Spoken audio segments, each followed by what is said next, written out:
Yeah, vac suit at 1 usually is going to be okay. Even if you have vac suit at 0, generally, I mean, that'll at least allow you to operate a regular vac suit. But vac suit of 1 is generally okay. And I feel like I'm more of a, like, back of the lines, not up in your face kind of combat guy. So I don't know that battle dress is exactly what I would be going for. I mean, I feel like unpowered combat armor would probably be fine for me. Yeah. Just as long as you got something in there, like, I just wanted to make sure as captain that nobody's totally fucked. Yeah, understandable. Yeah, you don't want to be climbing into a vac suit and being at -3 for just about everything you do. That's not going to be a good time. No, completely understandable.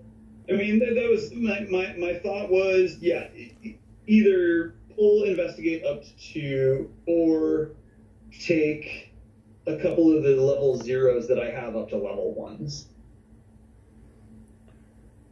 Yeah, either way. But like I said, early on, you kind of want to specialize as much as you can. So like I've said, it's kind of an unwritten rule. The only time that it is written is when you first create a character. Is that 4 is kind of the highest that you can go in a skill. I mean, you go any higher than that, and you're starting to get into the realm of unbelievable stuff. Okay.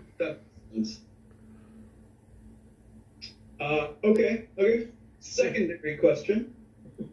I am currently training in deception. How long does the training of that take, and how many weeks have we gone so far for? So we don't use the training rules. So instead we're using the XP point rules. The reason for that being is that in the past when I've run Traveler, the training skill rules go one of two directions. They're either going to be way out of balance in that you end up, because each jump takes a week, it doesn't take very much time at all for your players to be like, oh, I'm going to make an education check to see if I gained a skill point. And so you either end up with a bunch of lucky rolls where everybody has way too many skills, or you end up with a bunch of people being irritated because they spent 8 weeks trying to train a skill to level 0. They go to make their education check and they roll snake eyes, so that those 8 weeks are useless and they get nothing out of it. And that happened to my wife, like over and over and over and over again. She would continually fail her education check and she ended up gaining no skills. And so what I find is that the XP point rules out of the companion kind of take care of that problem, because it puts everybody on an equal footing. And it also allows me to be able to, if somebody did particularly good role play or what have you, I can give them that one extra point, since there's no inspiration points in Traveler, but I can grant them an extra point and be like, okay, well, everybody else got 1, you get 2 because you did a really good job role playing, or on the spot be like, that was a really good job, here's a skill point, or a XP point rather. So now what that does mean is that, because you're only generally per leg, you're only going to get 1 or 2 XP points. And so what that is generally going to mean is that you're not going to see any real ability to increase characteristics, because they're just simply too expensive. But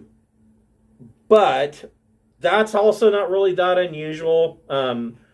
Characteristics just don't really increase that much. Now, where you can really do that is you can immediately change your characteristics and increase them with augmentations. You want to be that brawny guy? Go get a muscle graft.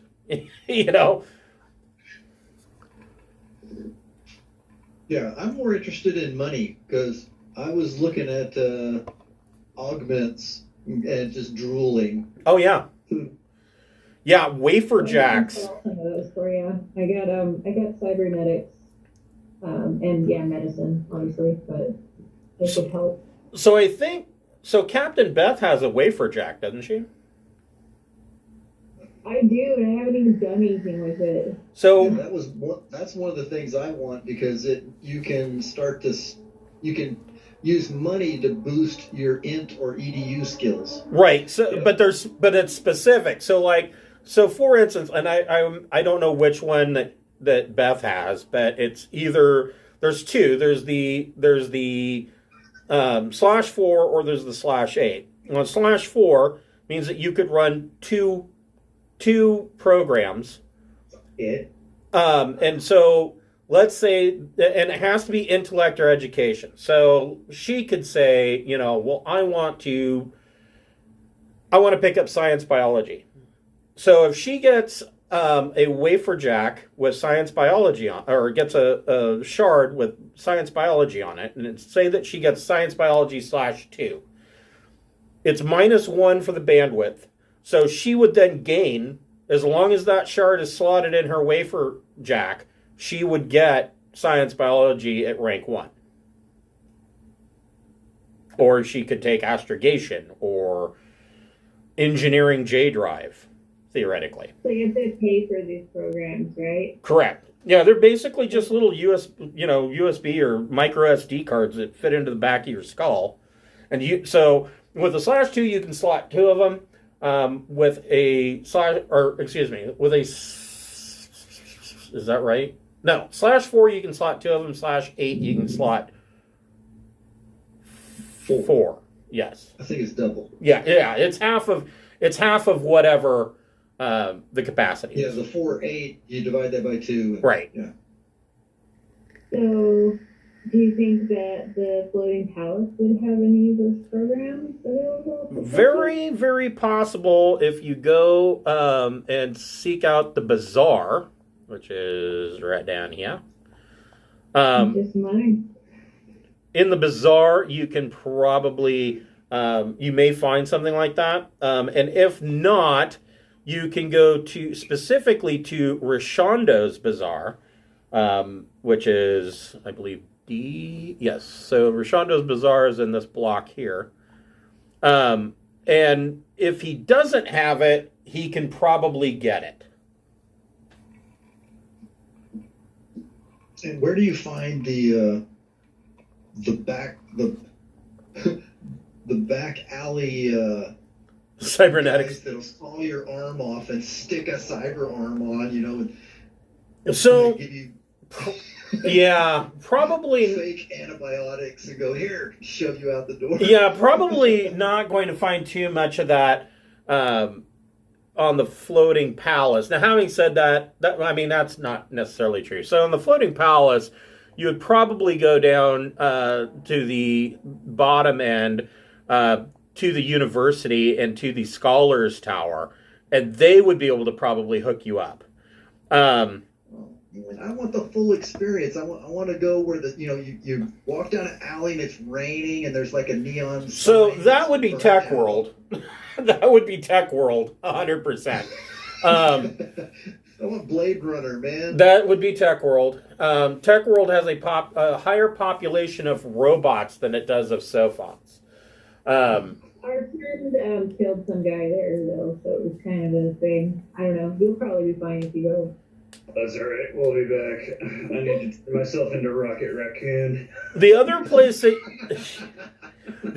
that you can find them would be Thief, which is the Pirates world. It's entirely run by pirates, and pretty much everything's available on Thief. Thief and Tech World both are that rare player dream place because they have a low or almost non-existent law level and an exceptionally high tech level. But having said that, some stuff may be available here on the Floating Palace through the Scholars University, and you have to remember they have the repository of knowledge from the Sindalian Empire. So everything that they're going to be able to give you is going to be like tech level 15, up to tech level 15. So they've got some really high-tech shit here. Or they're doing it on the cheap, and they're letting students learn on you.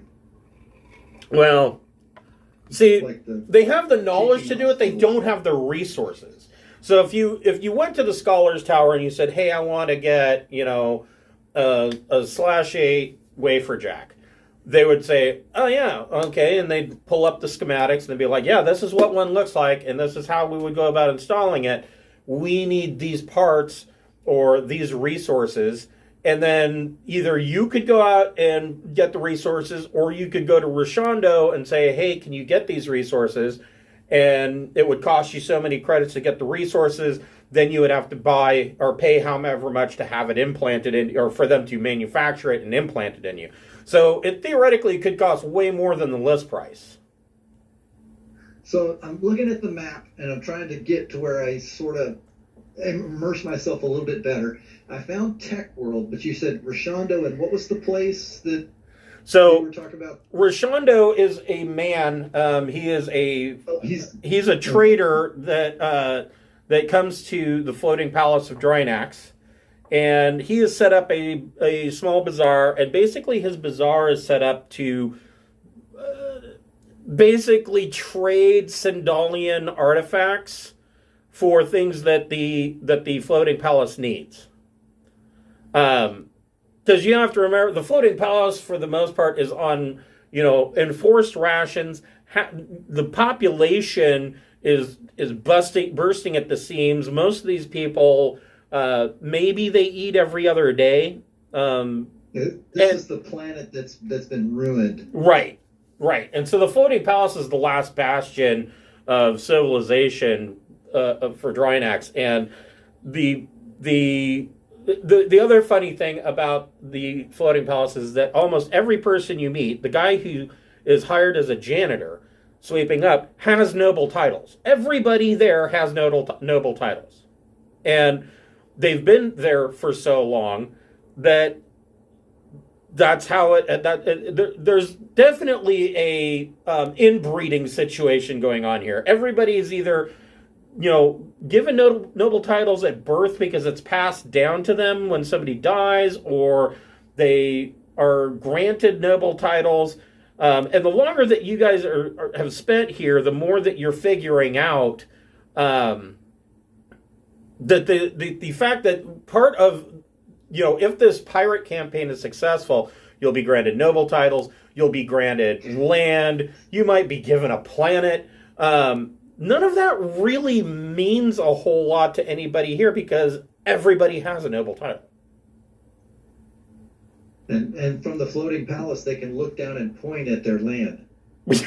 Right. That's the problem. Yeah. But So, I think I want to use the wafer jack to learn engineering J drive. It seems like I should know how to work a J drive. okay, so I would say well,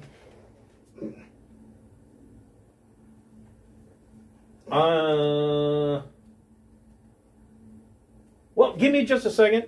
We're going to give Carrie just another minute here. I'm going to go ahead and introduce the game. Welcome to Pirates of Drinax. We'll be picking up where we left off last week. If you're watching on Twitch, scroll down. You should see some tiles there. If you don't see the tiles, click on my profile image and the tiles should pop up. Tonight, we would like to thank the Fable Beard Company as a friend of the Greenwater Guildhall. None of these are sponsorships or partnerships. They're just companies that we really like. Fable Beard Company makes beard products such as oils, balms, butters, and co-wash. They have a full line of deodorant now, and they have just come out with some body lotion, I believe. All of their scent profiles are fantasy characters. And so tonight I am actually wearing the lager, which smells of maple syrup, and there's a hint of vanilla in there, so it smells like pancakes. People seem to really like it. If you are a first-time purchaser, if you go to fablebeardco.com and create an account, they will. You can get buy one get one free. So if you put 2 beard oils in your cart and you use the code FIRST in all capital letters when checking out, that second beard oil will be discounted to free. If you're a fan of our Traveler game on Wednesday nights, we do have a website via Obsidian Portal. If you click on that link, it will take you there. The adventure log is written in the manner of Traveler News Service articles, and they don't just deal with what the players in the game are up to, they also kind of deal with the region as a whole. So you may find some things on there that literally may come to bite the travelers later as an afterthought. If you enjoy what you see, go ahead and give us a thumb like or give us a thumbs up, and we hope you enjoy yourself. So, looking at the software package,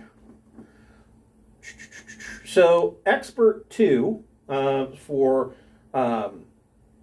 let's see here. That's maximum difficulty. I don't care about that. I want to know how much it costs. Oh. More advanced makers. This says 10,000 on page 68. Okay. What book are you looking in? Looking in the Central Supply catalog. Yeah, let me see what that says, because this doesn't seem correct. What page are you on?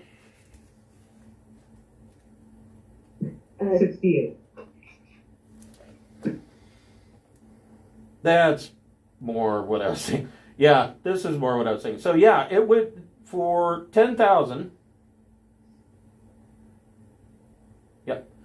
So 10,000 credits for Expert 2. That sounds about right. And so I'll have J Drive at 1, right? Engineer J Drive. Correct. So yeah, you would have an Expert 2 data wafer that actually has engineering J Drive rank 2. That means that you slotting that in, you would get engineering J Drive at 1. Sweet. Seems like when you're the captain, you should probably know how to jump. Yeah, that's not a terrible idea. So you guys get back to the Floating Palace, and Bjorn, you said that you were looking at maybe wanting to do some cybernetics. Did you want to look here, or do you want to wait for what your options are? I don't have the money for it. I just, it's like, oh, hey, that's a great, cool thing to do when I get money.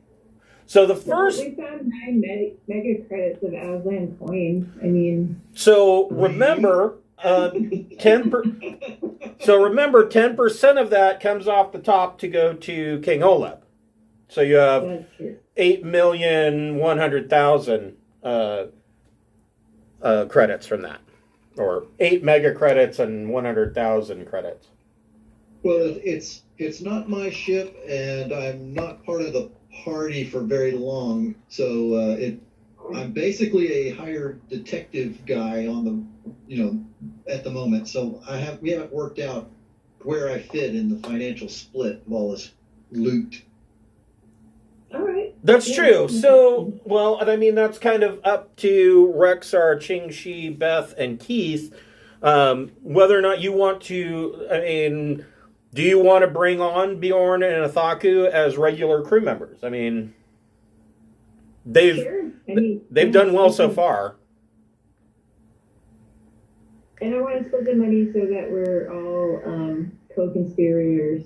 So Guilty. We're interested in buying Soylent. yeah, that's right. So Yeah. how does the math work? What number should I put? So, yeah, I mean, how much I'll leave it up to Beth. How much are you divvying up among the crew and putting into your ship account? I cannot hear you, Corey. Does anybody object to an even split with like counting the ship fund as one share? Okay, Corey. I'm coming out ahead, so I won't object. Like, Well, I mean, yeah, you could count the Capri Sun as its own share and divide it up 7 ways. That's the way they said it. well, yeah, I think that's a great idea. Okay. Yeah, I don't know about re-splitting the previous ship's account, but from everything from the day they first intervened on our behalf forward, it seems like it should all be split. Well, for such honorable and generous people, how could we not join? since you're going to make us millionaires overnight. It's like meeting Bill Gates at the Walmart, and he just says, "Oh wow, let's split from here on out." Holy shit, yeah. Yeah, here, I'll give you equal shares in my company, huh? Okay. Holy crap. So it works out to about 1.1 mega credits for everybody for each person, yeah. and then for one for the Capri Sun. Well, let me add my 1.1 mega credits to the 1,275 I had. I know, I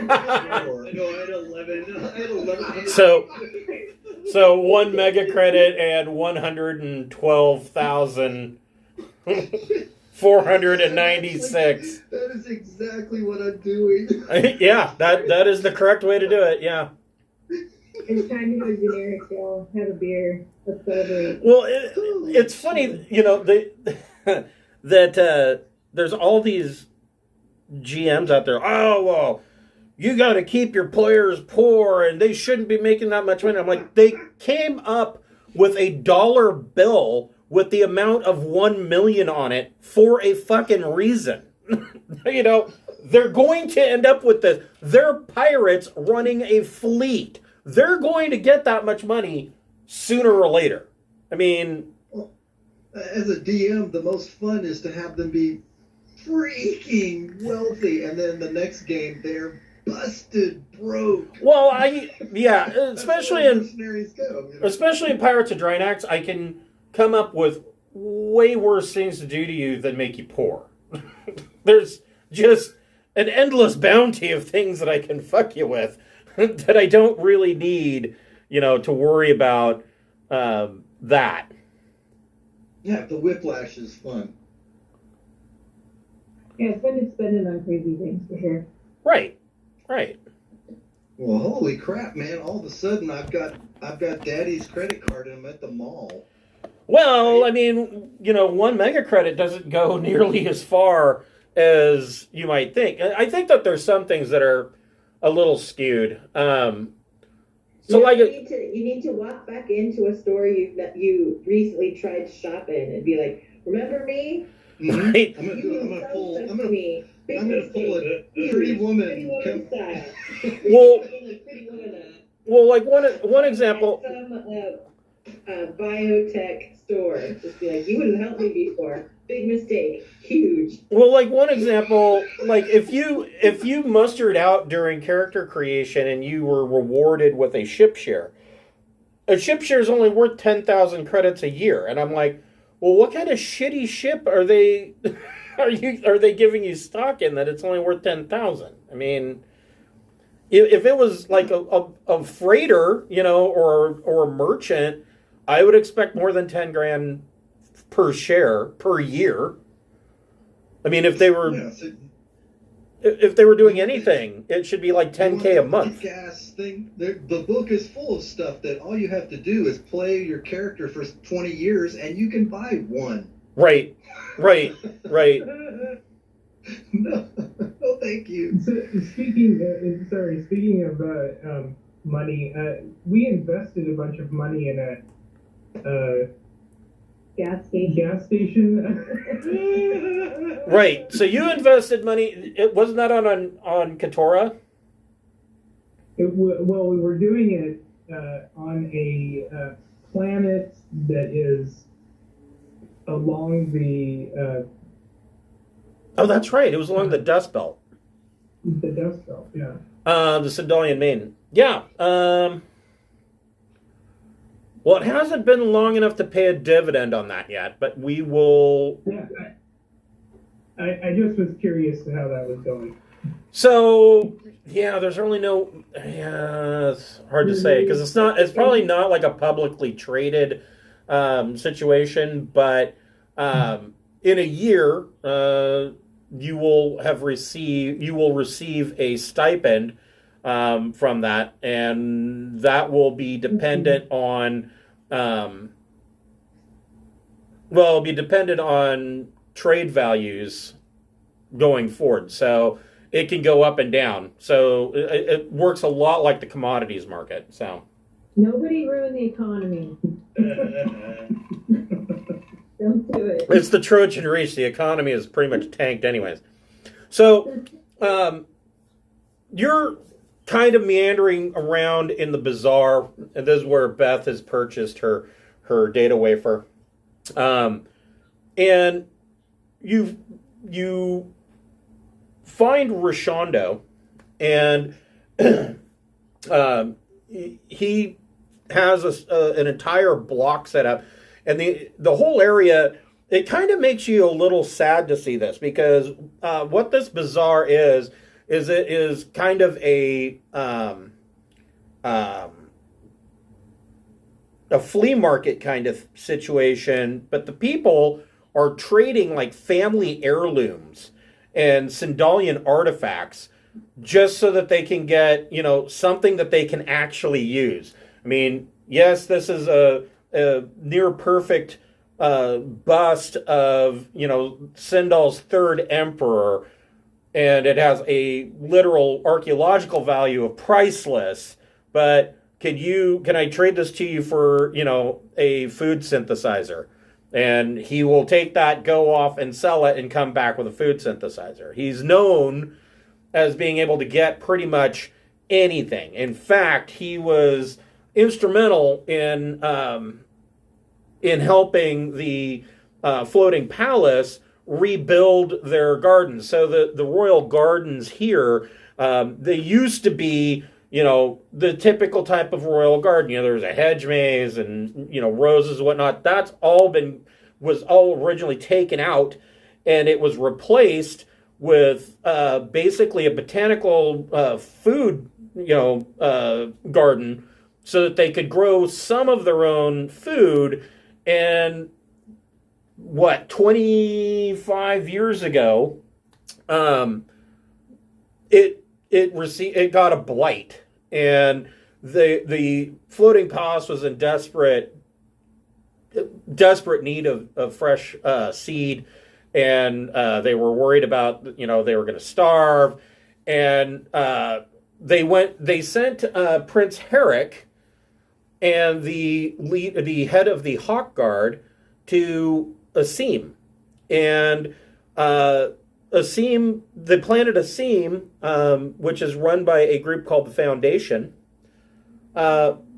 basically told them that Asim was already in a partnership with General Development Company, and all of their food stock was being taken up by Jadeko, and sorry, we can't help you. That really pissed off Herrick and Oleg, and so Herrick led an assault on Asim, and in that assault, his ship was hit. The leader of the Hawk Guard was killed, and Prince Herrick was burned so bad that at first they thought that he was dead, and then realized that there was some minor amount of brain activity, and so they threw him in a low berth, a cryogenic pod, brought him back, and now 25 years later, Herrick is out and walking around from the Scholars Tower. The scholars put him back together. Nobody knows, how that was possible. Nobody is sure if he's is he an android? How much of him is cloned? It's really hard to say.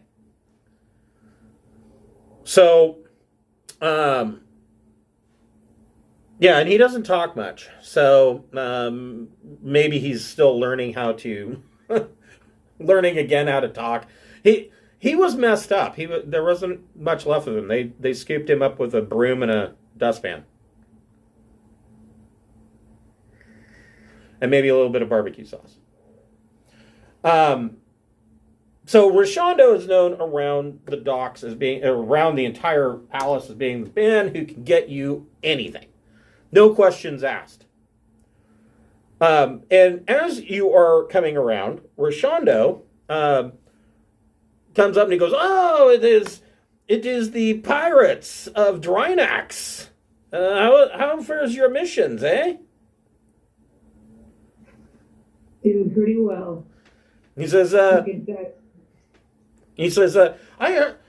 little birdie told me, although there's no birdies here, but anyways, a little birdie told me that Ching Shi is in the market for something that I might have available. Oh, really? Maybe Kimchi. I can't remember what that was. Tell me more. It's a memory implant. No.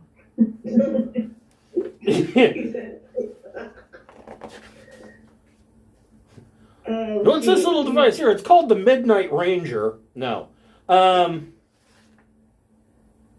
He I leads. genuinely, like, out of our metagaming, I genuinely don't remember. I didn't write it down. There is, you see that in the back of his Bazar Drugs or what? is a the drugs. Did I send him out for heroin again? God damn it! I got to stop doing that.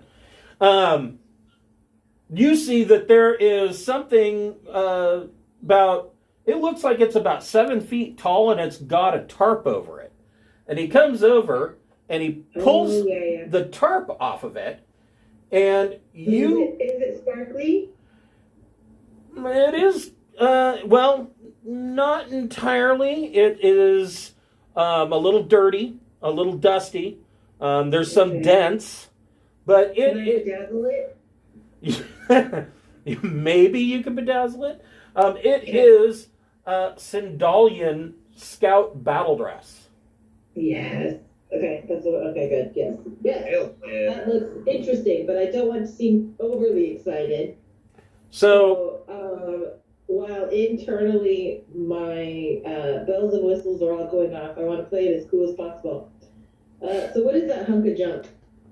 he says, "Oh, well, this is Sindalian Scout battle dress used by the Star Guard of Sindal for reconnaissance units, artillery spotters, and general recon companies." He says, "This one is, it's seen better days, obviously." He says, "but most of it's in working order. It will need to have a new grav assist fitted to it." So when he says that, it dawns on you, this battle dress can fly. Oh, yes, I'm your man. Okay. Well, she's looking like she was ridden hard and put back wet. He says, "I could let this go for 300,000 credits." He says, it is a museum piece, you know. Here, take my money. What am I gonna do with the museum piece in the field? Do what now? What am I gonna do with a museum piece in the field? Go ahead and make a persuasion check.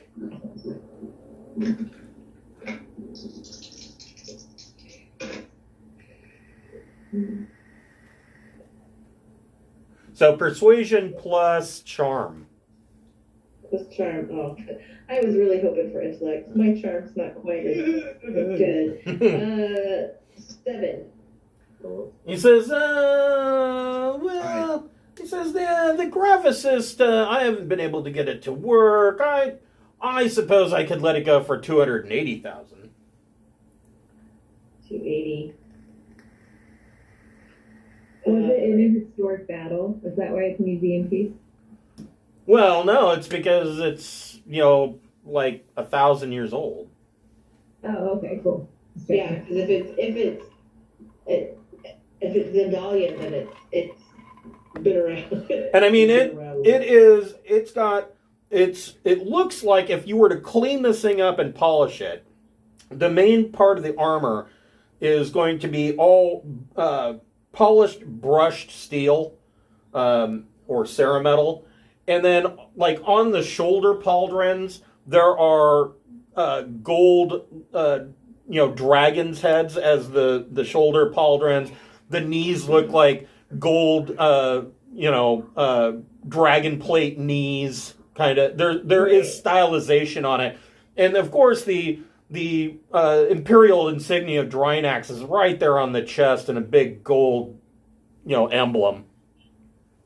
Right. Well, Qingxi wipes some drool away as her mouth is watering at the sight of it, because she's still trying to play it cool. Would you take 260? Make a persuasion check. Want to do better this time? Persuasion plus charm. 9. He says, for the brave Pirates of Drinax, I could do 260. All right, it's a deal. And he shakes your hand and he says, I will have this transferred to your vessel.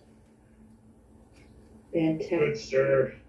My level of jealousy is quite high. If you ever come across something that'll fit a tiny ass dog like myself, He says, do some scout battle dress myself.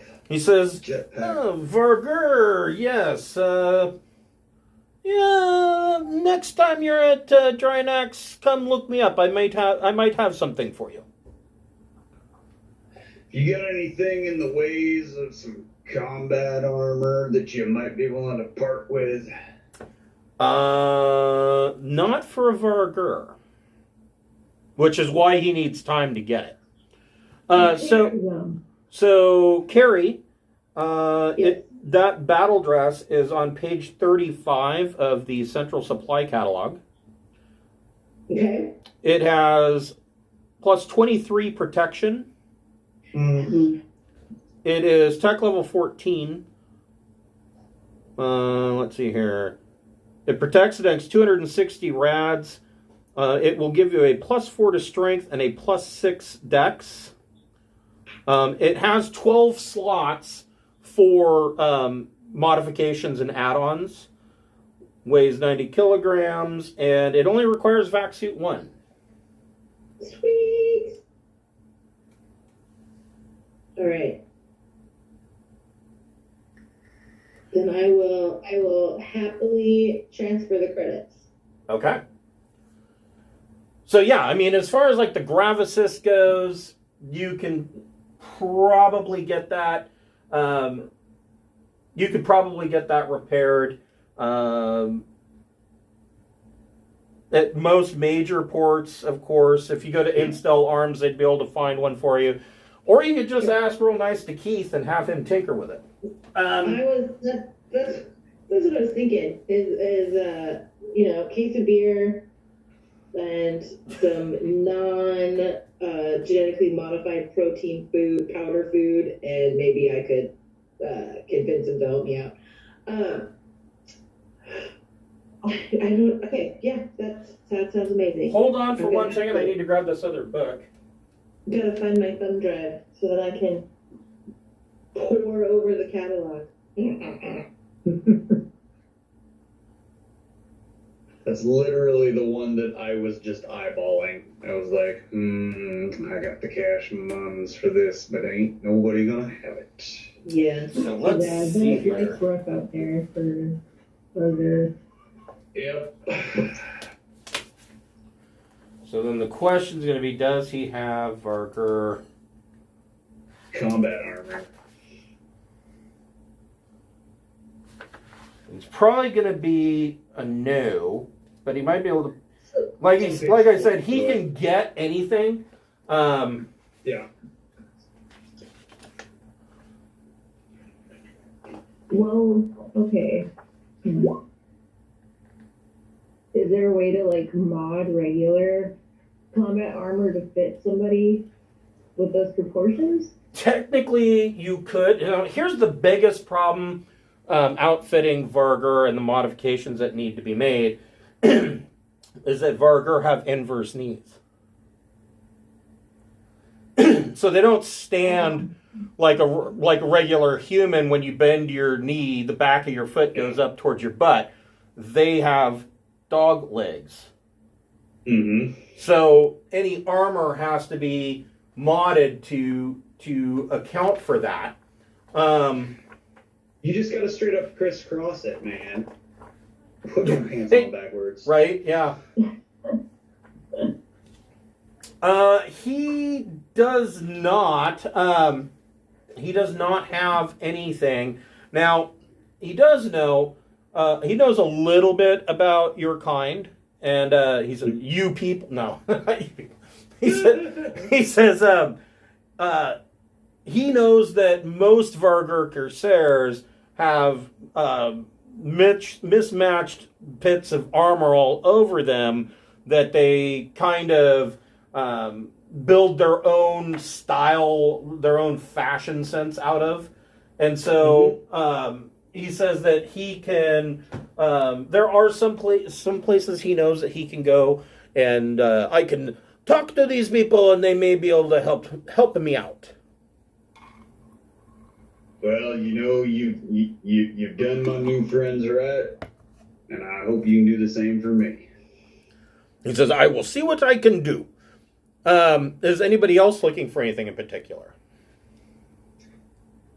I'm going to load up on the cheap and disposable stuff, like some of my explosives and bugs and stuff like that. I assume it won't be difficult to get it all. Oh no, that shouldn't be too difficult at all. There was one thing that is rare that might be hard to find. I'm looking for a really high quality holographic projector, TL15, because those things are incredibly small and make completely lifelike holograms. Well, yeah. And I mean, kind of in the same sense, I would love to see if there is a wafer jack available. okay. So, hold on. So first, The holographic projectors are available in lower TLs, but they're clunky and big, and so I'm just looking for the primo ones. I don't need it. It's just if we run into that, I think that'd be pretty freaking cool. make an investigation plus intellect check.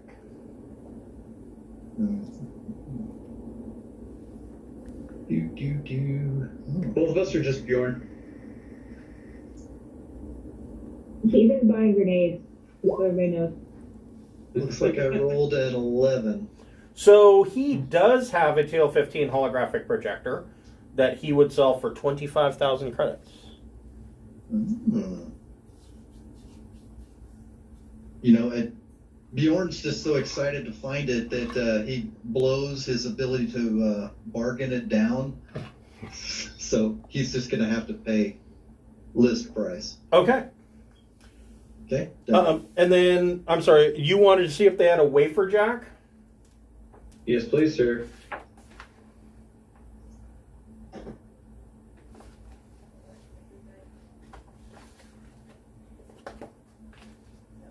I like to travel light, so carrying a computer around has not been great in the past. So, well, wafer jack isn't necessarily going to solve that problem. What you're wanting is more of a neural link. So, a neural link, it's a more complex form of a neural comm. So a neural comm, they install it and you can communicate through thought with other radios and people on your link. A neural link is a more complex form. In addition to providing the capabilities of a neural comm, it also allows the computer system or it allows the traveler to access a computer system through his nervous system, allowing him to use a wafer jack or computer system to grant him physical skills. Traveler must connect his neural link to a computer system or wafer jack containing expert software to use the skill. Yeah, so I think it would be a combination of the two, right? Because the wafer jack is a computer system implanted into the base of the skull. It is, but it's very specific. So the wafer jack is specific in that it is a computer system that is always running. What's the name of it? It's always running an intelligence interface specifically for slotting in expert programs. So when you slot something in, it gives you a skill. Okay. Well, I mean, if I can find both, that would actually be awesome. I would be fine with that. So he has a wafer jack with a capacity rating of 4, so it's /4 for 10,000. Okay. And he does have a neural link available for 30,000. Okay. Again, very much like Bjorn, we've been kind of roughing it on our way out here, and just the fact that we just had multitudes of dinero dropped in our laps. I too will shoot my shot on. Just gonna forego haggling and pay for it. I mean, you know what? No. I will attempt to. Will you give me a So go ahead and package deal on these bad boys? Knock 5,000 creds off. go ahead and make a persuasion plus charm check. Okay. As we die falls off the table. Gee, Christmas. This is why I normally have the dice tray. That is a 9. If you buy the neural link for 30,000, he'll throw the wafer jack in for free. That's a wonderful deal, sir, and I will continue my business with you in the future, especially if you find me that battle dress. He says, I will keep my eyes open. Is there anything that Keith wants to purchase? Just grenades. Yeah, I just wanted some frag grenades.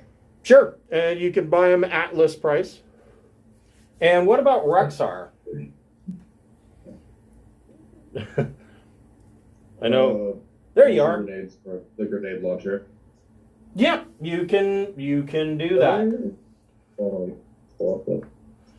there specialized grenades that I can get? So probably.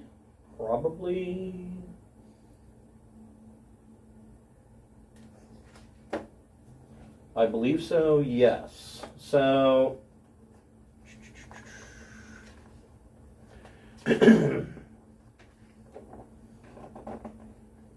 I mean, you could buy specialized ammunition if you wanted to.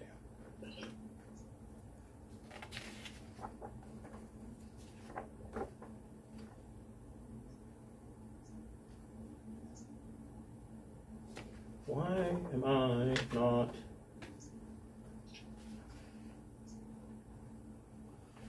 Yeah, page 138 of the Central Supply Catalog has all kinds of different ammo that you can buy.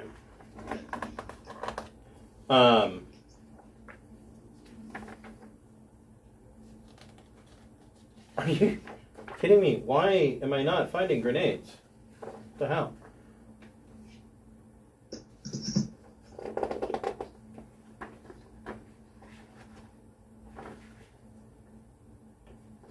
They're in the main book apparently on page 140. Let's see here. Grenade. Or no, I'm sorry. I'm looking in Central Supply. On 140? Oh, well, I'm extremely close. Bomblet, grenade, concussion. I don't think these are grenades. Those are ammunition. On 140. Oh, okay. Then let's see. There's a frag grenade on page 120. That's what I'm looking for. There we go. So there are aerosol grenades, baton grenades, electromagnetic pulse, frag, incendiary, that's my favorite, neurotoxin, plasma, smoke, stun. So what kind of grenades do you want to buy, Rexar? It's on Central Supply, you said? Yep, Central Supply Catalog, page 119. I've been scrolling the wrong direction.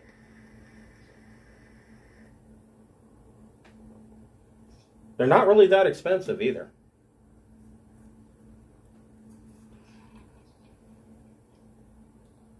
I like the baton grenade. Baton grenades are basically beanbag rounds. That's all it is. Also known as thud guns.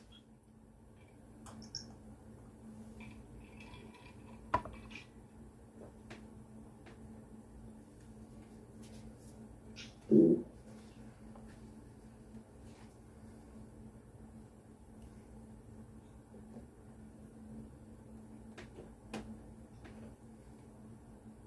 I'll buy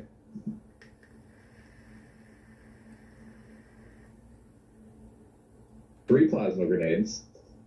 Okay. 3 incendiary. Okay.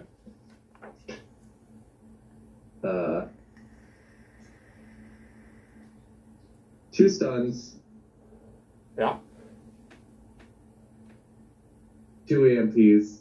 Okay. And 3 batons. Okay. Can do.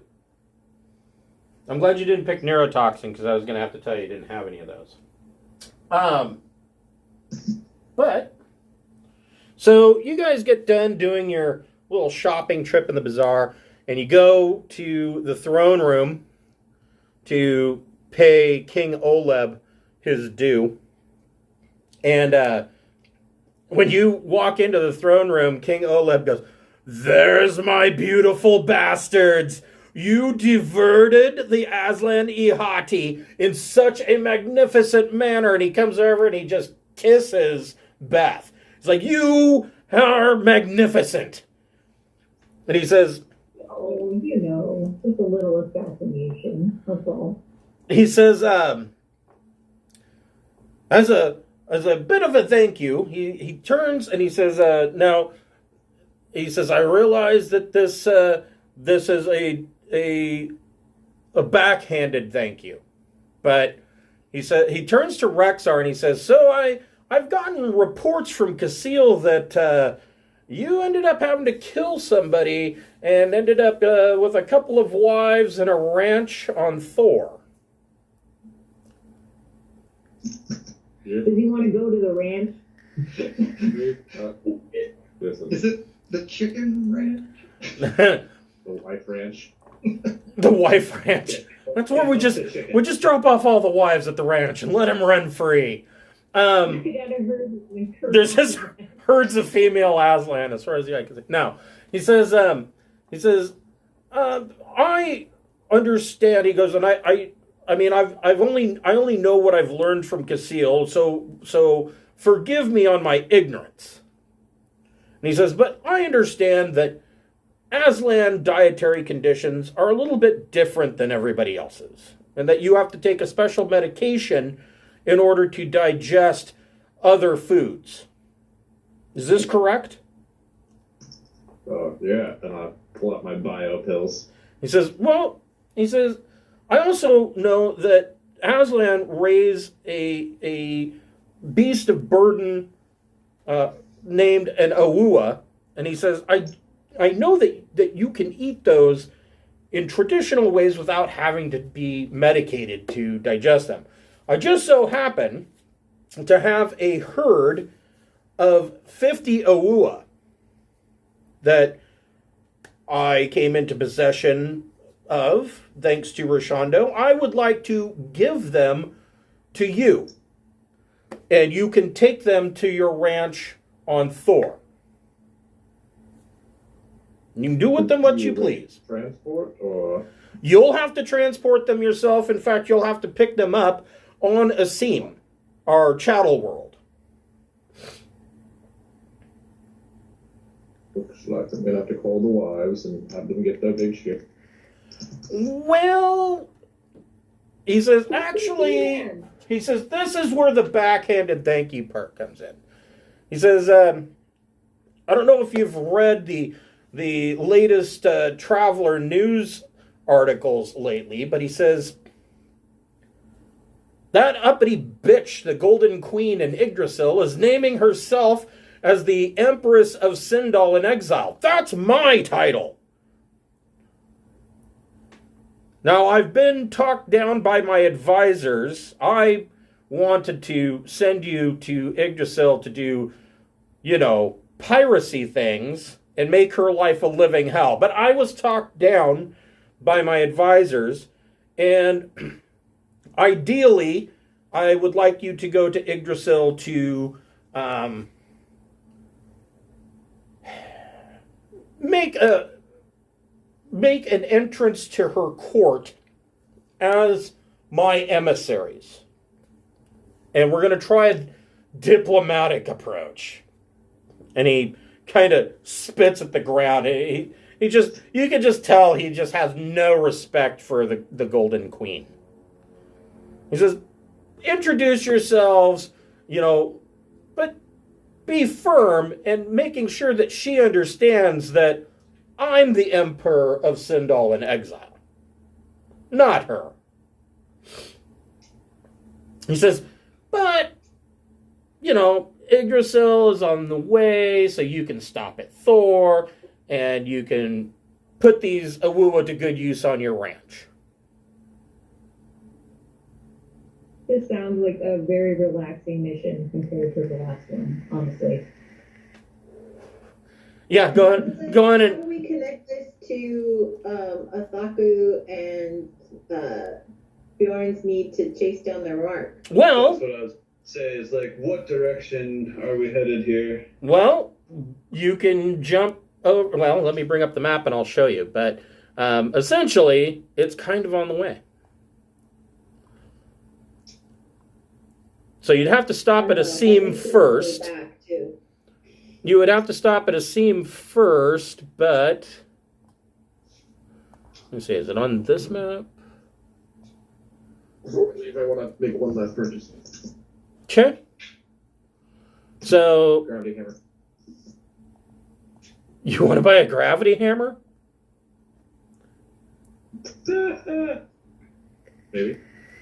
I mean, Maybe. I don't know, you've got that big axe. Yeah, but my axe is AP 4 and 4D, and the gravity hammer is AP 50 and 5D. Make an investigate plus intellect check. Who wants to help me look for a gravity hammer that has high intelligence? I'll come help you. I'll come help you. I got +4 on that roll. Listen, I just want something I can smash really good. Let's see. He wants a bigly hammer. Oh.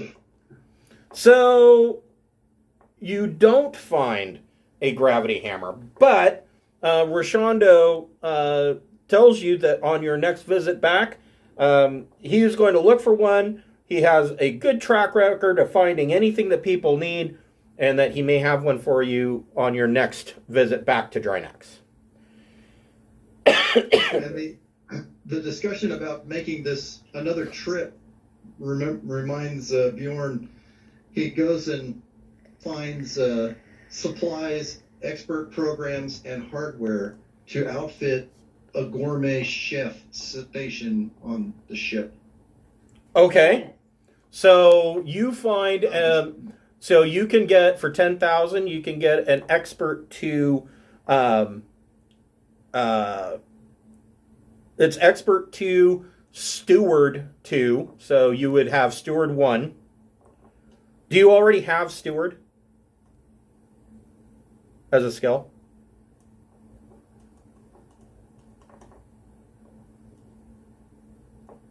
By chance?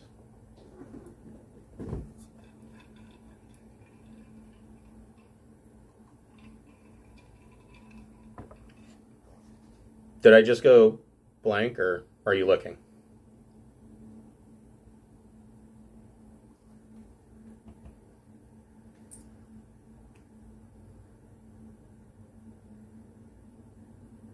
Oh.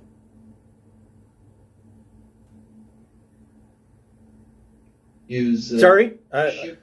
I didn't realize that I'd gotten kicked out. So for 10,000 credits, you can find an Expert 2 program that has Steward 1 on it. Now my question is, do you already have the Steward skill? I don't. Okay, so you would gain Steward at rank 1. You would need to spend another 10,000 for a wafer jack. Yeah, no problem. I'm blowing money on this stuff. I'm gonna spend 20,000 to make sure we have all the stock and everything we can. So, on this thing. So the question then, of course, is you've got another slot on that wafer jack. Is there another skill, another intellect or education skill that you would like to use? That's the point that I'm at as well. Can I find one for persuade? Yes, I would say that you can find one for persuasion, and essentially, what that wafer jack does, it would give you persuade 1 for 10,000 credits. It allows you to see in body movement and inflections in tone, and even so much as to possibly smell or to get a hint of what the pheromones are to know when you need to persuade someone to do something. Okay, awesome. The only downside is that you hear C-3PO's voice in your head. Yes, that's a huge downside. So, Bjorn, is there another skill that you would like to pick up? I don't have a jack. I have a computer. I'm doing this for the station in the ship. Oh, okay. So I'm just fixing up the ship so that I don't have to eat PB&J sandwiches for weeks on end. No, I'm supercharging the ship. Well, the ship it doesn't have an AI. It's not automated. So Did we lose our steward bot? you still have the steward bot. Upgrade the steward bot. That's what he was saying. He was saying he wanted to get expert skills for the steward bot. Well, the steward bot. There was an auto chef. I'm in the corner. The steward bot. The steward bot already has steward. I believe steward 1. I mean, an expert ship would give him a +1, but really it would be more like you're like kind of disguising yourself as a Swedish chef. It would give you steward 1 so that you could actually function as a cook. Well, I have the chef skill. Oh, okay. Well, there you go. Is there engineer gunnery? Is that a skill? No, it would be engineering, J drive, engineering power, engineering life support. That's kind of an important one. Do we has that at this point, or I have it at 1. okay? Engineering maneuver drive is a good one to have. I don't know if anybody's got maneuver drive specialty. I have that. I have that at 1. Okay. Oh, good. That's why Keith's the chief engineer. There's no engineer weaponry Not to keep up weapon systems. No. Wow, that is kind of an oversight in the game. Yeah. But, okay. Yeah, because the gunnery skills are really supposed to be based off of dex. I suppose that you could buy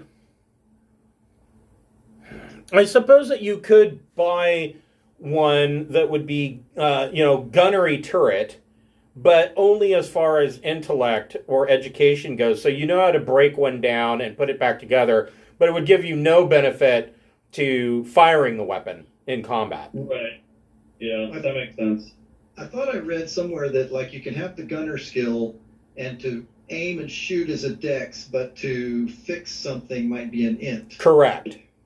Yeah, which would make sense with me. Like, I'm not horribly wonderful at shooting things, but fixing things, I can do that. But if you already have the gunner turret at 1, or then you already know everything that this chip's going to tell you. Exactly. So yeah, totally not worth it. Okay, well, I will leave that particular one empty for now. Okay. Yeah, until you come up with something that you think of needing. So you guys are on Drinax here. So here's Drinax. Now you were given the hint that maybe you need to go back to Blue and do some investigation there. Well, here is Blue.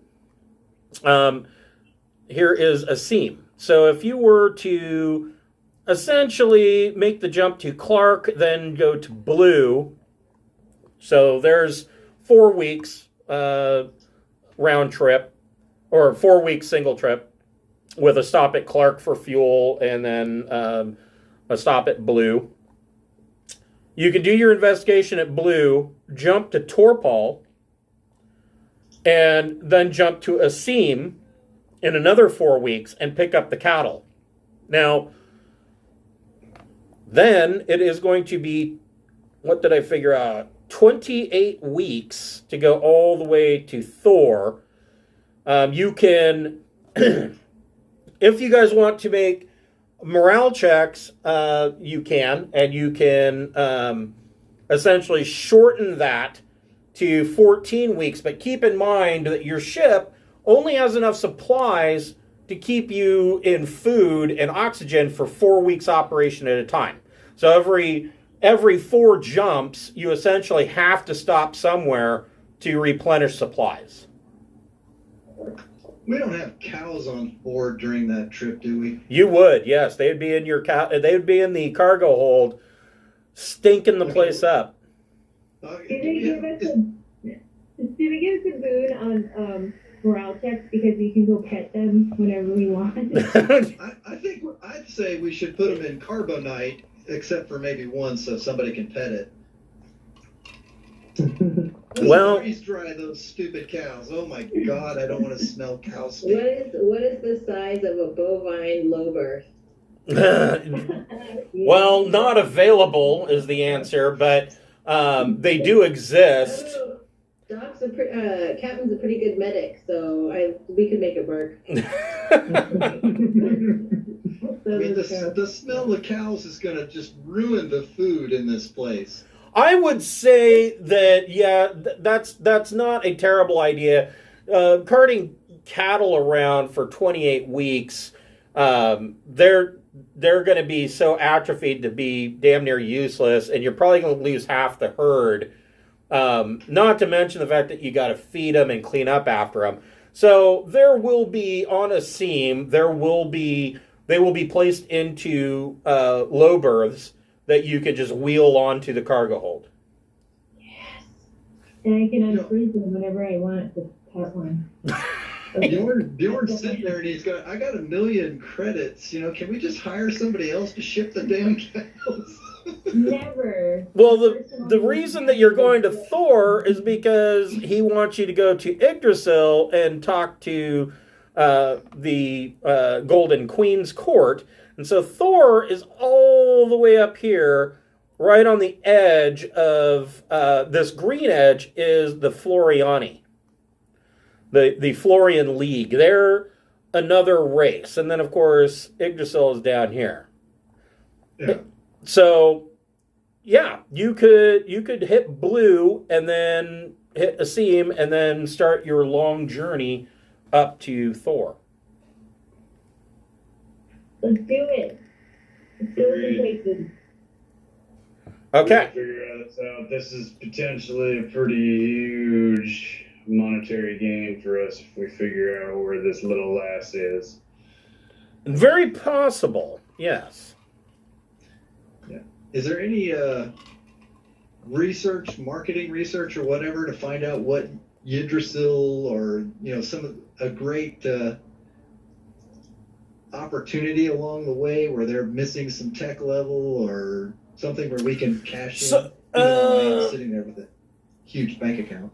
So Yggdrasil, now most of all of the old star charts, including the ones that you're looking at, list that sector as being Yggdrasil sector. And you'll note that there are a lot of planets there with Nordic names. Yggdrasil was a major player in the Sindalian Empire, which is one of the reasons why the Golden Queen obviously thinks that she is the Empress of Sindal in exile. However, the world itself is a desert. She goes by many names and titles that I find quite humorous, and so I shall share them with you.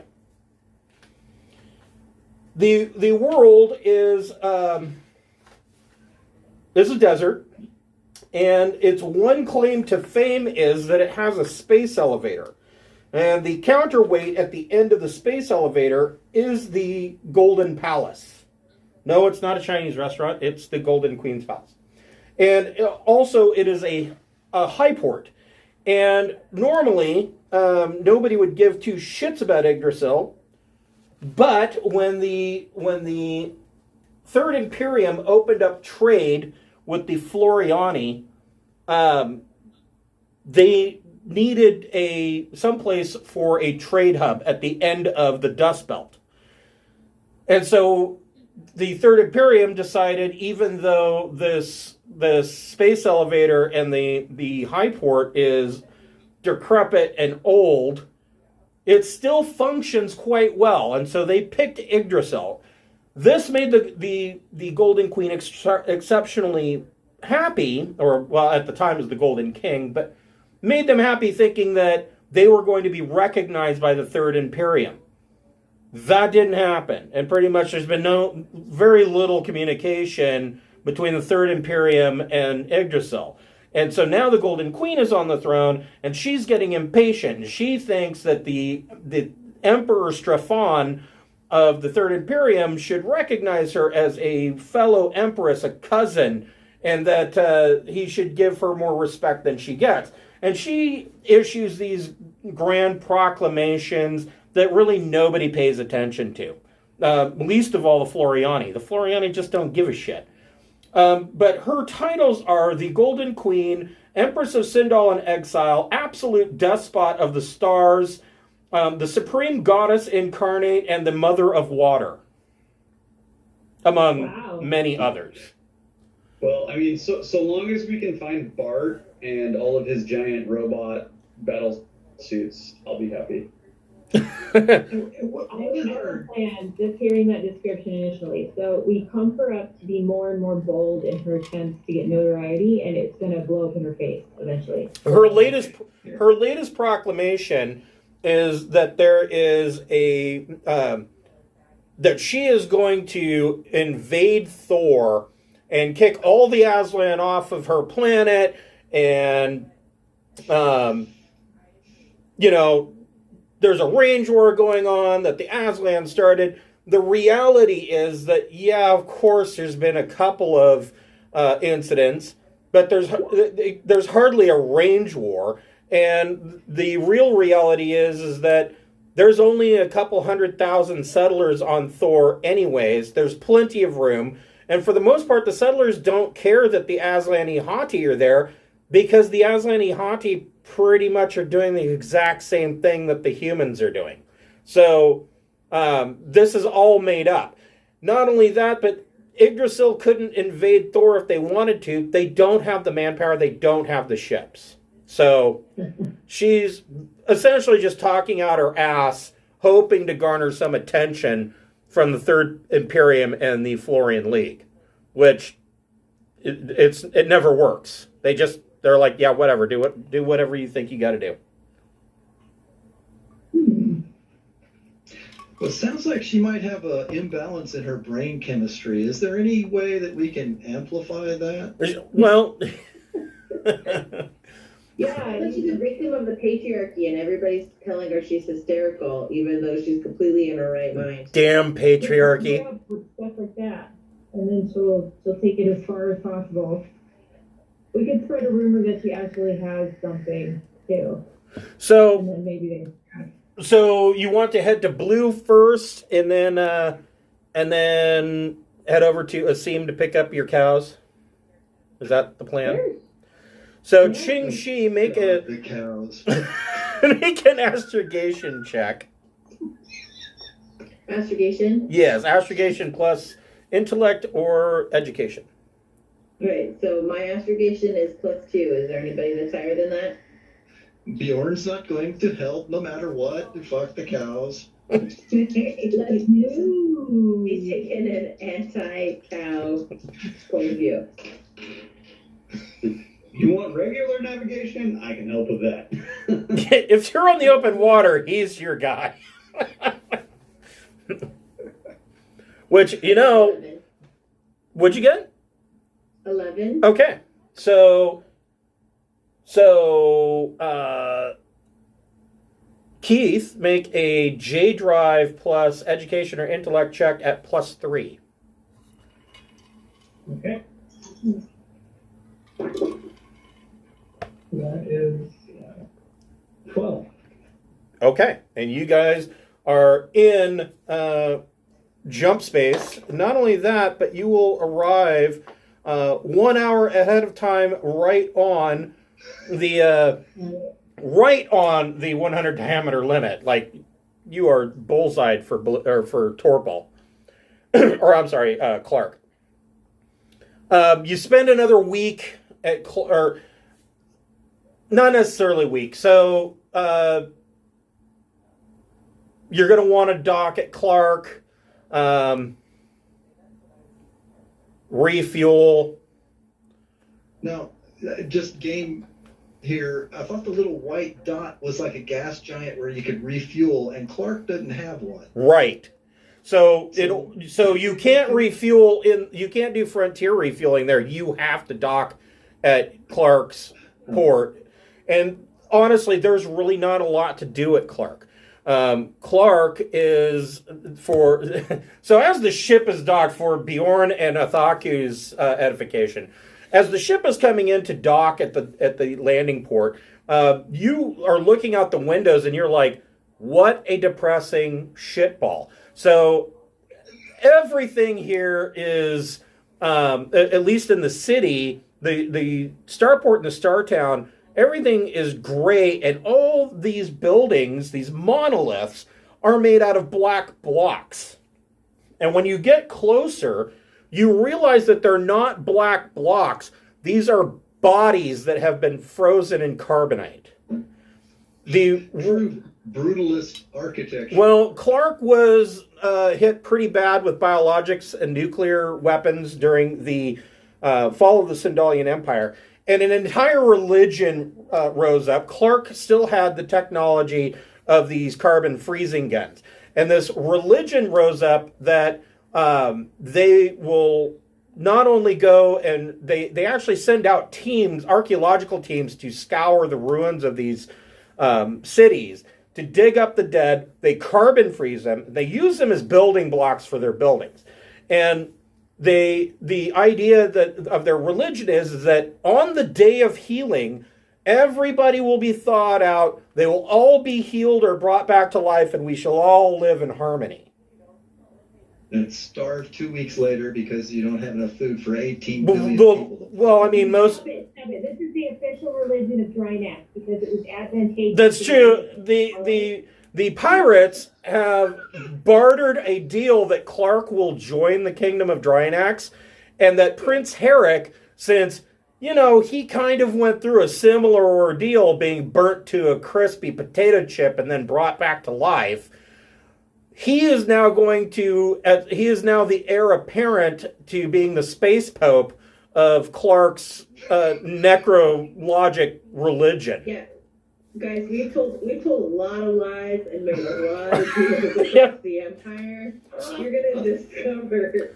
So when you land, as you travel, I don't $1 million. I don't necessarily You have know. for that million credits that you think you have. Oh, shit. I don't necessarily know that you're going to spend more than a day on Clark, because you're just going to purchase your fuel and get the hell out. Because there's nothing to do here unless you're of the religious type or you're looking for relics from bombed out cities. And currently you're not. So, you know, so yeah, you spend like a day here, enough for you to get out of the ship, stretch your legs on the tarmac, and you're like, nope, don't want to go anywhere. There's no Disneyland here. And you get back on the ship and you leave. Refueling will cost you 11,000 credits. Well, refueling and restocking your food supplies will cost you 11,000 credits. So that sounds like, since we're new members of the group, do we split that among all of us? Well, there was a ship fund, so it is the seventh share. Don't worry. Okay. And then you make your jump to Blue. Now, Blue is an interesting world because at one time during the Sindalian Empire, Blue was considered a high-tech mecca, almost like a vacation planet. It is covered in oceans, hence the name Blue. And most of the... it does have a dense atmosphere, so at the lower elevations near the seawater, you would have to wear... at the very most, or at the very least, you'd have to wear a filter mask, but probably be more comfortable in a vac suit or an environment suit of some kind. But on the higher elevations, Blue is dotted with it's got a very small continent and a number of archipelagos. And at the higher elevations of these, where the atmosphere is a little bit thinner, it is normal breathing breathability for humans and Vargur and Aslan. The city has a B-class starport, I think. Hold on. What sector am I in? That is in Tlialaha.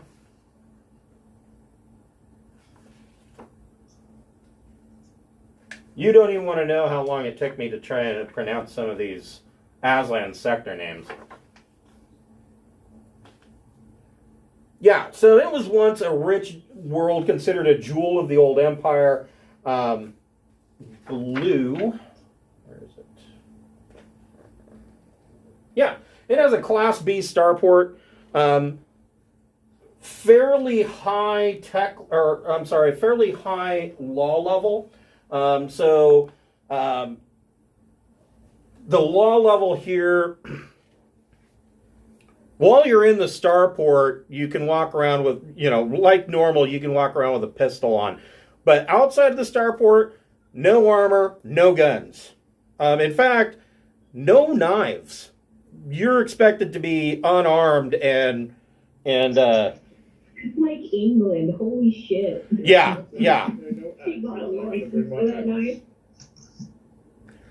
Sorry, what was that, Rexar? I said, hear that? They didn't say no axes. I gotta bring my axe. Oh, no, absolutely not. So your docking fee at the starport is going to be a mere 800 credits, and you travel to you take a actual you take a couple of taxis to go see Mathold Voss at the at his mansion.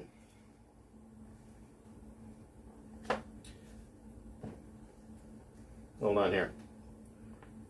Oh, it's I was already prepped for this. Yeah, Mathold Vong. I'm sorry, not Voss. Vong. Mathold Vong.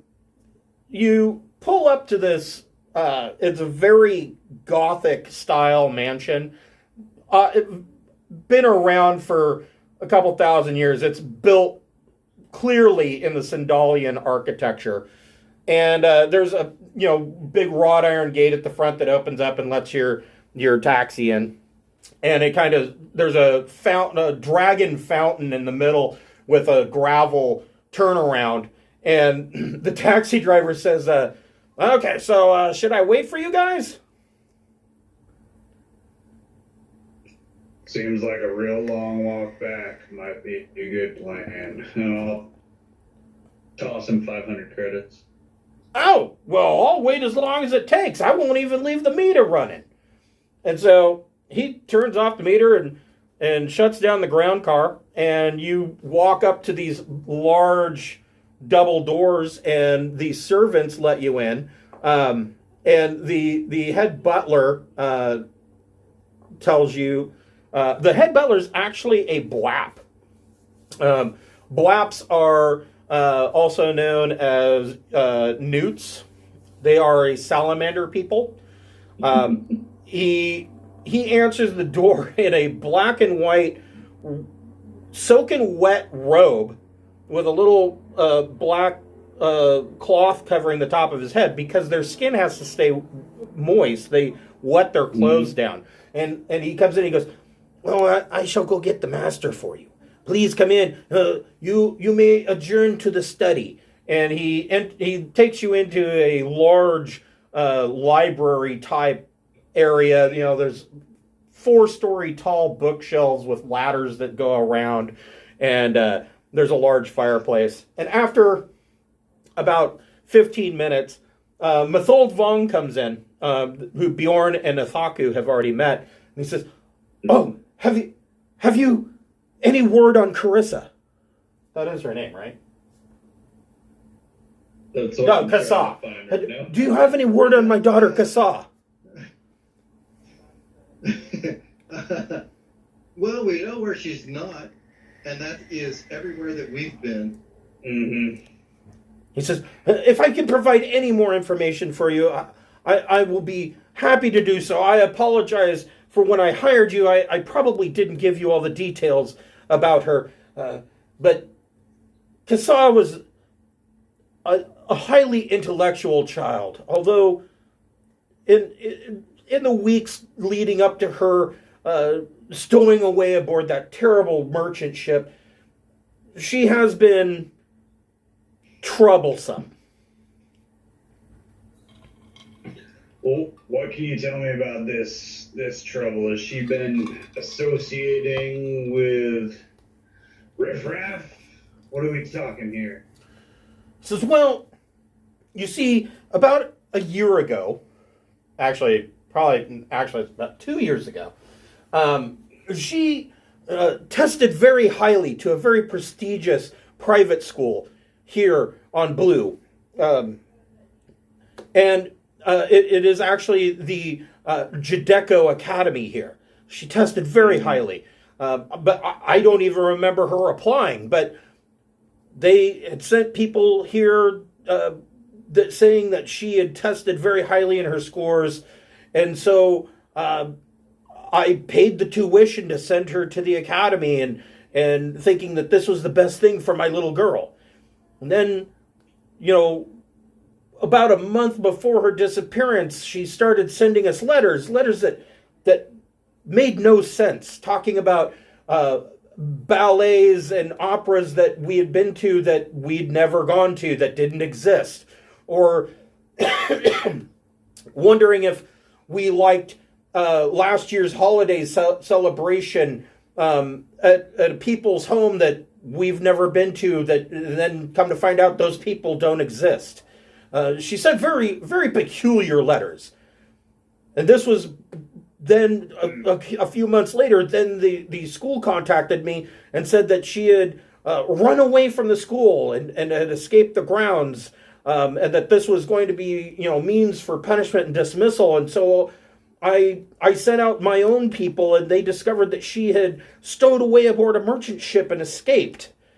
That's when I hired you. Interesting. Nathaku licks his lips. Type of testing got her into this school. Well, that's just it.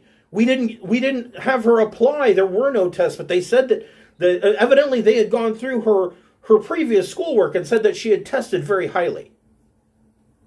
What was the school? I'm sorry. What? I was going to say, can I roll like an intellect check or something along those lines? Well, what was Bjorn's question? School. What was Bjorn's question? Oh, well, it was simply, what school was this? How can we get in contact with them? It was the Judeco Academy, run by General Development Corporation. And where is the Judeco Academy? He gives you directions, and he says, it's a very prestigious school. He says, not many even know that it's there. But did you guys get copies of the letters? He says, oh, I have them right here. Hold on, I will go retrieve them. And he goes over to his study desk and opens a drawer and pulls them out, and he hands you these letters. And they are things like, oh, did you have a good time going to the ballet last week? And he says, for example, there was no ballet the week before that. Yeah. I'm with Captain. Is cryptography a skill? I didn't have it listed on the character sheet. I haven't looked. So I don't know what investigation is, but is specific to cryptography something that people could put a coin or two in? So science cryptography would be a skill. But I mean, if you were to feed scan them into your comms buffer on your ship, I would allow you to try to decipher them with your electronics comms. Mm-hmm. Well, I think we should investigate Judeco Academy and the people involved in getting her there, and anyone that was, if she had roommates, we ought to make sure that was actually her. So the other thing that he said was that the academy is very prestigious and not many people know about it. Few even know that it exists. Beth, Keith, Qingxi, and Rexar make a straight intellect check.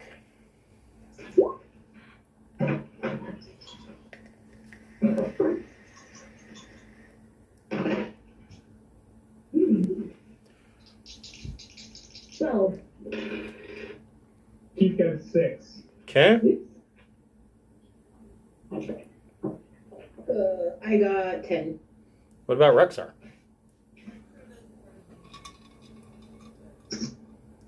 Stuff in my face, sorry.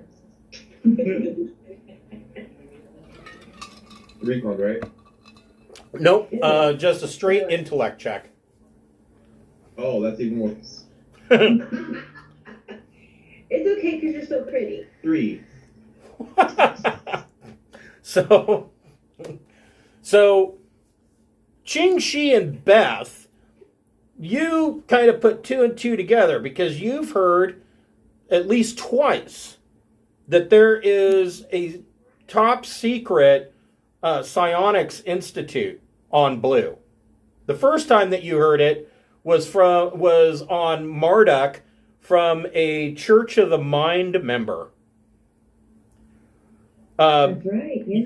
And you heard it more recently, and I don't remember who brought it up, but you heard that somebody else once again had stated, there's a psionics institute on Blue. There was something, there was something recent that we heard as well. So, putting 2 and 2 together, you're like, I kind of wonder if this is one and the same thing. That was why Ataku was gonna, before those rolls, was gonna turn to Bjorn and say, I think I've got an idea of what's going on here. The other thing that Beth and Qingxi, and of course Keith and Rexar as well, without making any rolls, when you hear that it is the Judeco Academy, you're like, oh, fuck, these dicks. Yeah, those guys are assholes. They're never up to any good. It's like being sent to Walmart University to become an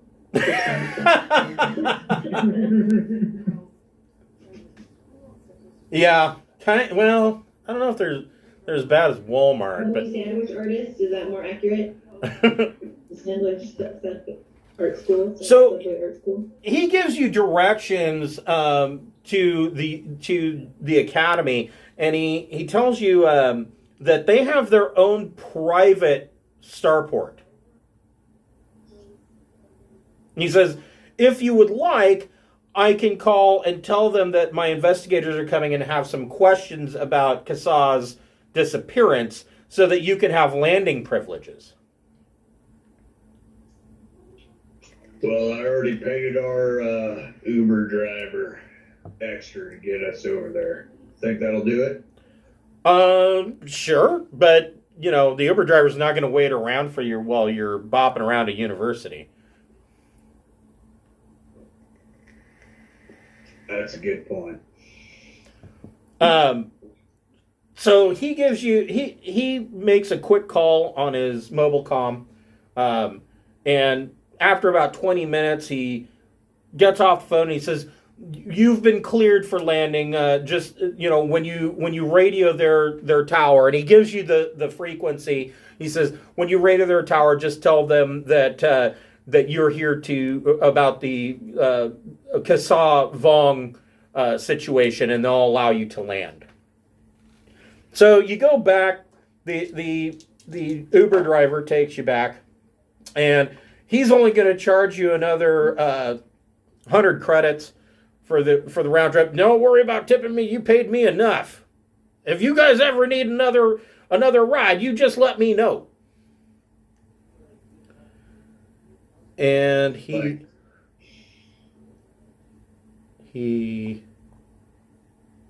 there it is. I was like, where is my button? Is the ship going to take a long time to analyze the letter contents, do you think? Who wants to do a communications check? I think. Comms? I think you have the best comms, don't you? I believe. So you can do electronics, comms plus either intellect or education, your choice. So he has one. Does anybody have more than one in electronics comms? I got 0, but my intellect is +2. Those are decent, yeah. I think they're decent.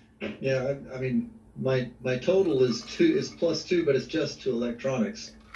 Well, and I will grant you an additional +2 because the Harrier has a military countermeasures suite on it. Oh, nice. So wait, So I rolled 10, so does that make it a 12? It does. So, Yeah. Ching Shi, go ahead and make a piloting check. Piloting plus Dex.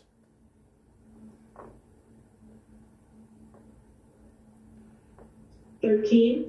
Okay, so while you are flying over there, Keith, you're not able to really determine a whole lot of what is being said here. The cryptography that comes back is showing most of it. I wouldn't say that it's gibberish, but it's filler.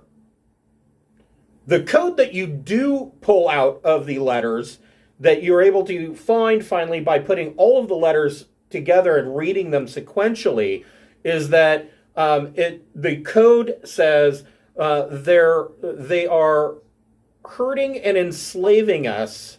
I need to get out.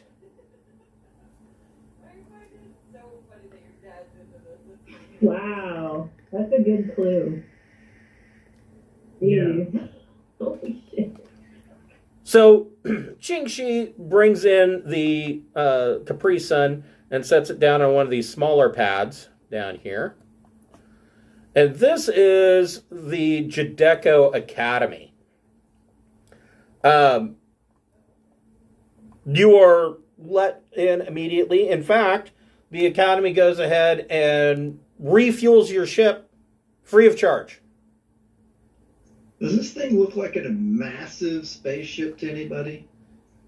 Yeah, it looked that way to me too, but it's not. It's just it is a large starport. I wouldn't say large, but it is a starport and small, what essentially to you looks like a small city, but it's actually all university. So the And academy is an academy / starport. they have their own private starport, yes. It is a Class A starport, as a matter of fact. They just got so big that they had to start putting the trailer pods outside. I There- think we should just nuke it from orbit.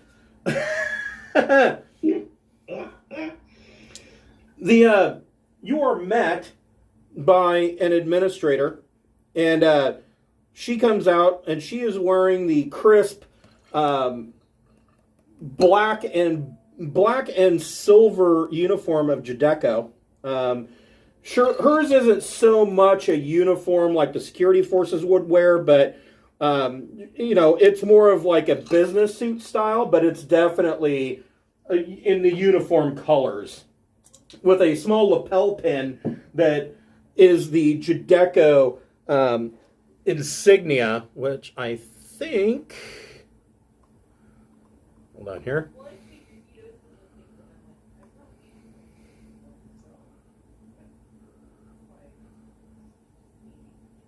Well, I know I've created it, but it's not in here yet for reasons. But anyways, so she's wearing the Judecco insignia, and she meets you and immediately says, "Oh, the whole Kasah Vong situation, that such a tragedy. Oh, if she'd only not run away, if she'd have just simply come and talked to us." And everybody can make a recon plus intellect check. Well, once Bjorn is kind of informed that this is a psionics-y kind of maybe potentially situation, I'm gonna be doing like remote sensing and not going in among all the brain scanner people.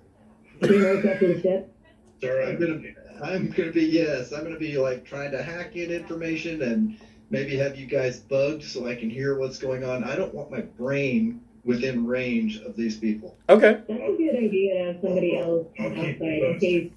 Well, you could.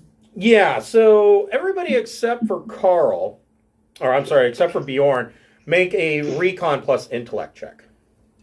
10. 11. nice roll. What about Rexar?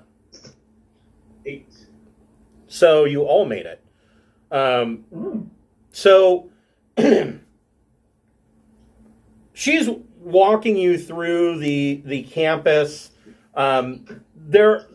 Oddly enough, this campus does have some of the usual things that you might expect. Quiet. Did I drop out? I think you might have. We'll get to you in just a second, though. You notice a lot of the usual things that you would expect in a star town around a Class A starport, such as there's a small bar. There are supply outfitters.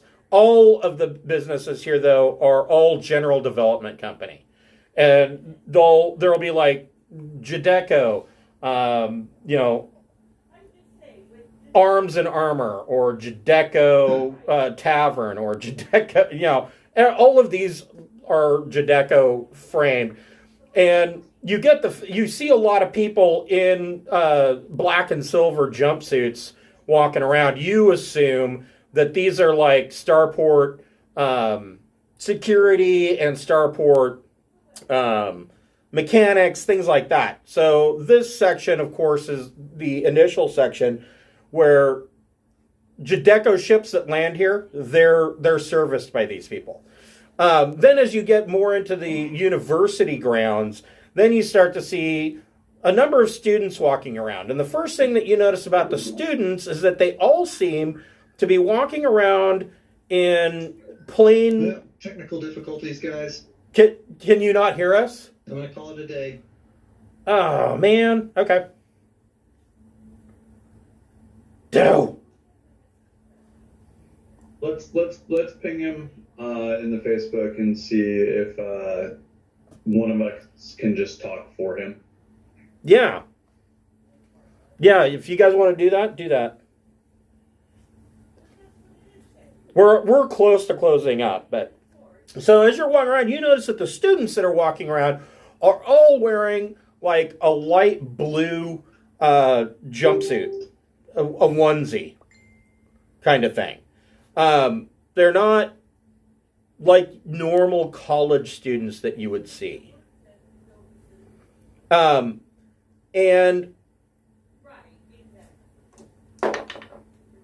the administrator notices you kind of looking at them, and she says, we try to make sure that our students are as comfortable as possible, considering some of the highly academic achievements that they're expected to achieve here.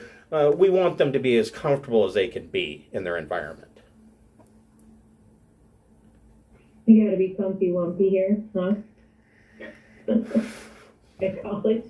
Can I kind of like, I'm really kind of scanning the area, and from what we know from the letters, like there was a bit of uncomfort, obviously. So I just want to kind of look at their visages and see if there's anything that I can notice.